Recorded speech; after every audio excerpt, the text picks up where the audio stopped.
Hi నమస్తే అండి, welcome to MD వారి వంటలు. ఈరోజు వీడియోలో కొంచెం డిఫరెంట్గా కారపొడి అయితే చేసి చూపిస్తున్నాను. కారపొడిలో కొంచెం డిఫరెంట్ ఏంటో అనుకుంటున్నారా? ఏం లేదండి, గోంగూరతో అయితే కారపొడి చేస్తున్నాను. రెగ్యులర్గా మనం ఏం చేస్తాము, గోంగూరతోటి పచ్చళ్ళు చేస్తాము, లేదంటే రైస్ కానీ పప్పులో వేసుకోవడం కానీ అలా తాలింపు గోంగూర అని చాలా అయితే ఉంటాయి కదా. బట్ నాకు అనిపించింది, నేను రెగ్యులర్గా పుదీనాతోటి పచ్చడి చేస్తాను. అది కంప్లీట్గా డ్రై అయితేనే పచ్చడి అనేది నిల్వ ఉంటుంది. అది దోశకైనా ఇడ్లీకైనా చాలా బాగుంటుంది అన్నమాట, వేడివేడి అన్నంలోకైనా సరే. నాకు ఆలోచన వచ్చిందనమాట, గోంగూరతోటి అసలు కారపొడి చేస్తే ఎలా ఉంటుంది. పచ్చడి ఇవన్నీ రెగ్యులర్ చేస్తాం కదా, సో మరి అంత డ్రై అయిపోతే అందులో వాటర్ అవన్నీ యాడ్ చేస్తాం కాబట్టి పచ్చడి అవుతుంది. మరి అదేదో గోంగూరని వాటర్ యాడ్ చేయకుండా కారపొడి యాడ్ చేస్తే ఎలా ఉంటుంది అనిపించి ఈ విధంగా ఒక 2 కట్టలు అంటే ఒక 20 రూపీస్ గోంగూర తీసుకొని చక్కగా కాడలన్నీ ఒలిచేసి కడిగేసి ఒక రోజంతా ఇంట్లోనే అంటే నీడలోనే ఒక క్లాత్ మీద పరిచి ఫ్యాన్ కింద చక్కగా ఆరబెట్టుకున్నానండి. అదేవిధంగా కారపొడి అని చెప్పా కదా, కరివేపాకు లేకుండా మనకి కారపొడి అయితే అస్సలు ఉండదు. లేకుండా కూడా చేయొచ్చు, బట్ మంచిది కాబట్టి కంపల్సరీ మనం యాడ్ చేసుకుంటాం. సో మరి స్పైసీ కోసం అయితే ఒక 10 వరకు అయితే రెడ్ చిల్లీ తీసుకొని ఈ విధంగా కట్ చేసి పెట్టుకున్నానండి. సో గోంగూర తెల్లదైతే కొంచెం పులుపు తక్కువ ఉంటుంది, ఎర్రదైతే పులుపు ఎక్కువ. సో ఆటోమేటిక్గా మనకి రెడ్ చిల్లీ అనేది ఎక్కువ పడతాయి. సో అది మీరు చూసుకొని మీకు ఎన్ని కావాలంటే మీ కారం తగ్గట్టుగా స్పైసీ తగ్గట్టుగా అయితే మీరు తీసేసుకోండి. సో ముందుగా అయితే మనం ఒక బాండి పెట్టేసుకొని ఇందులో ఒక 2 టేబుల్ స్పూన్ల వరకు అయితే ఆయిల్ వేసుకొని 1 టేబుల్ స్పూన్ వరకు పచ్చిశనగపప్పు వేసుకొని ఇవి ఒక 50% వరకు 50% వేగిన తర్వాతకి ఇందులోనే మనం కట్ చేసి పెట్టుకున్న రెడ్ చిల్లీ కూడా యాడ్ చేసుకోవాలి. మీరు ఆయిల్ చాలా తక్కువగా వేసుకోండి, ఎందుకంటే గోంగూరలో తేమ ఉంటుంది. సో మనకి కారపొడిలాగా రావాలి కాబట్టి మనం ఆయిల్ ఎక్కువ వేసామనుకోండి ముందే ముద్దగా అవుతుంది, నిల్వ ఉంటుందా లేదా అని ఒక చిన్న అనుమానం అయితే ఉంటుంది. సో అందుకని ముందుగానే ఆయిల్ ఎక్కువ వేయకండి, ఒక 2 టేబుల్ స్పూన్స్ సరిపోతుంది. మనకి ఏం లేదండి, ఈ పచ్చిశనగపప్పు, ధనియాలు, నువ్వులు, ఎండుమిర్చి, జీలకర్ర ఇవి వేగడానికి మాత్రమే కావాలి.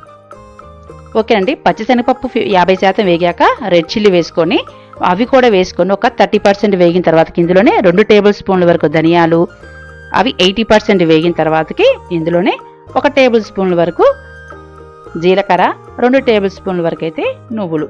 సో ఇవన్నిటిని చక్కగా వేయించుకోవాలి. లో ఫ్లేమ్ పెట్టుకొని వేయించుకున్నాం అనుకోండి చక్కగా వేగిపోతాయి. ఇవైతే వేగిపోయాయి, ఓ ప్లేట్లో తీసుకొని వాటిని చల్లార్చుకుందాం. అవి చల్లారే లోపల మనం గోంగూరని అయితే వేయించుకోవాలి కదా. సో చక్కగా అదే బాండిలో గోంగూర కూడా వేసుకొని లో టు మీడియం ఫ్లేమ్లోకి మార్చుకుంటూ ఇది కూడా డ్రై అయ్యే విధంగా అయితే వేయించుకోవాలి. మీరు దగ్గరే ఉన్నారనుకోండి మీడియం ఫ్లేమ్ పెట్టుకొని చక్కగా వేయించుకోండి, లేదా వేరే పని ఏదైనా చేసుకుంటూ కొంచెం అటు ఇటు వెళ్ళారనుకోండి లో ఫ్లేమ్లో మీడియం ఫ్లేమ్లోకి మార్చుకుంటూ చక్కగా దగ్గరే ఉంటే ఫాస్ట్గా వేగిపోతుంది. మీరు గుర్తుంచుకోవాల్సిన విషయం ఏంటంటే మనకి గోంగూర అనేది డ్రై అవ్వాలి చక్కగా, దాంట్లో తేమ లేకుండా చూసుకోండి, అప్పుడే కారపొడి నిల్వ ఉంటుంది. చూసారు కదా, ఒక 50% గోంగూర వేగిన తర్వాతకి 50% వేగాక ఇందులో కరివేపాకు మనం తీసుకున్న కరివేపాకును కూడా యాడ్ చేసి రెండు కూడా కంప్లీట్ డ్రై అయ్యే విధంగా వేయించుకోవాలి. కరివేపాకుతో కంపేర్ చేస్తే గోంగూరలో తేమ ఎక్కువ ఉంటుంది. సో అందుకని జాగ్రత్తగా మీడియం ఫ్లేమ్లో మంట పెట్టేసుకొని చక్కగా డ్రై అయ్యే విధంగా వేయించుకోండి. సో ఇవి వేగే లోపలండి, సో ప్లీజ్ అండి మా ఛానల్ ఎవరైతే కొత్తగా విజిట్ చేశారో చూస్తున్నారో, చాలామంది చూస్తున్నారు కానీ సబ్స్క్రైబ్ చేయట్లేదండి. సో మా ఛానల్ ఎవరైతే కొత్తగా చూస్తున్నారో వాళ్ళు తప్పకుండా సబ్స్క్రైబ్ చేసుకోండి. సబ్స్క్రైబ్ టు ఎండి వారి వంటలు. అదేవిధంగా లైక్ చేయండి, షేర్ చేయండి. ఓకేనండి. ఓకే, ఇప్పుడు వీటిని అయితే మనం చక్కగా డ్రై అయ్యే విధంగా అయితే వేయించుకోవాలి.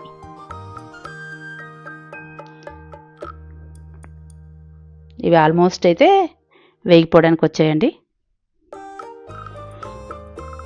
ఇప్పుడు వీడియోకి కాబట్టి ఇంత టైం పడుతుంది, అదే మనం దగ్గర ఉండేసి చక్కగా హై ఫ్లేమ్లో పెట్టేసుకొని మాడిపోకుండా వేయించుకుంటే సరిపోతుందన్నమాట. సో అవి అయితే వేగిపోయాయి, మంట తీసేయండి. చక్కగా అది కూడా చల్లారుతూ ఉంటాయి. ఈ లోపల ముందుగానే మనం వేయించుకున్న మిర్చి ఇవన్నీ కూడా చల్లారిపోయాయి. సో వీటిని ఒక మిక్సీ జార్లో వేసుకొని ఇందులో రుచి సరిపడా ఉప్పు, అదేవిధంగా మనం ఆల్రెడీ జీలకర్ర వేసామండి, అదైతే గుర్తుపెట్టుకోండి. ఇందులో కొంచెం చింతపండు, ఆల్రెడీ గోంగూర కొంచెం పులుపు ఉంటుంది, సో చింతపండు అనేది ఎక్కువగా పట్టదు, అదైతే మీరు జాగ్రత్తగా చూసి వేసుకోండి. అదేవిధంగా వెల్లుల్లి నేను ముందుగానే వేయట్లేదండి, ముందుగానే వేస్తే ఏమవుతుందంటే అందులో అదేంటంటే ముద్ద అయిపోతుంది. సో ఒకవేళ గోంగూర వేసాక ముద్ద అయిందనుకోండి మనకి పౌడర్ లాగా రాదు, అంటే కార పొడిలాగా రాదు, ముద్ద అవుతుంది. అందుకని నేను వెల్లుల్లి ముందుగానే యాడ్ చేయలేదు. చూసారు కదా, ఈ విధంగా చక్కగా ధనియాలు ఇవన్నీ మంచిగా పౌడర్ లాగా మిక్స్ అయిపోయాయి. ఆ తర్వాతకి ఇందులోనే మనం వేయించి పెట్టుకున్న గోంగూర కరివేపాకు కూడా యాడ్ చేసుకొని, అదేవిధంగా ఒక 5-6 అయితే వెల్లుల్లి కూడా యాడ్ చేసుకొని చక్కగా మిక్సీ పట్టేసుకోవాలి. అంతేనండి, ఎంతో టేస్టీగా ఉండే గోంగూర కారపొడి అయితే రెడీ అయిపోయిందండి. ఐ హోప్ నా వీడియో మీకు నచ్చిందని అనుకుంటున్నాను. చూసారుగా ఎంత బాగా వచ్చిందో, చక్కగా పొడిగానే వచ్చేసింది. ఇప్పుడే వేసాం కాబట్టి కొంచెం వేడి ఉంటుంది కాబట్టి ఇట్లా అనిపిస్తుంది. కొంచెం చల్లారాక కంప్లీట్గా మనకి కారపొడిలాగా వస్తుంది. చక్కగా వేడివేడి అన్నంలో కొంచెం నెయ్యి వేసుకొని తిన్నా చాలా బాగుంటుంది. ఈవెన్ దోశ ఇడ్లీకి కూడా టేస్ట్ మాత్రం ఎక్సలెంట్ ఉంటుందండి. వావ్! ఈ లెవెల్లో ఉన్నప్పుడు ఒక్కసారి ఉప్పు చెక్ చేసుకోండి. ఒకవేళ మీకు కారంగా అనిపిస్తే కొంచెం చింతపండు యాడ్ చేసుకోవచ్చు. ఫైనల్గా 2 చెక్ చేసుకొని చక్కగా ఏదైనా ఒక గాజు సీసాలో కంటైనర్లో స్టోర్ చేసుకుంటే ఎన్ని రోజులైనా ఉంటుంది. ఎందుకంటే మనం చక్కగా తడి లేకుండా వేయించుకున్నాం కదా డ్రైగా గోంగూరని. సో మనకైతే టేస్టీగా ఉండి గోంగూర కారపొడి అయితే రెడీ అయిపోయింది. మరొక రెసిపీతో మళ్ళీ